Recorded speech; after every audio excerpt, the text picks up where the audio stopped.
The premier today forced to defend his government's healthcare record multiple times during question period as the family doctor shortage worsens across the province. A new report has also found the government is funneling money to the private healthcare sector. What if I told you there's a place that over 10,000 doctors have registered in the last 5 years? If that line sounds familiar, it's because you've likely heard it in recent weeks. What if we told you there's a place where it's all happening? This place is called Ontario, and we're going to continue building Ontario's healthcare team.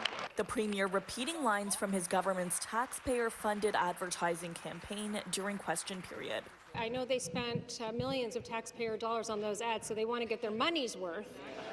But what if I told you there is a province where 2 million Ontarians cannot find a family doctor, and we have a premier who is not doing his job?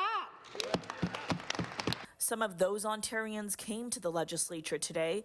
Bernie Thorpe is one of 10,000 Sault Ste. Marie residents losing their family doctors after a number of physicians retired or resigned from the only clinic in the area.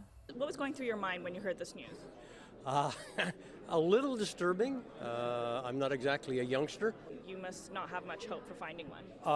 No. To be frankly honest, no, I don't think that's going to happen anytime soon. The health minister promising new money to expand primary care teams in the remote region, but advocacy group Ontario Health Coalition says she can't be trusted with taxpayer dollars.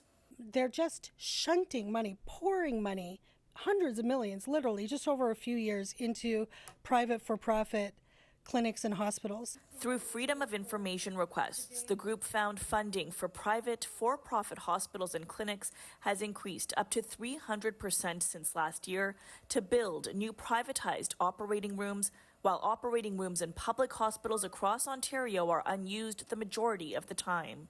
The report also found the government is paying more for surgeries at private clinics.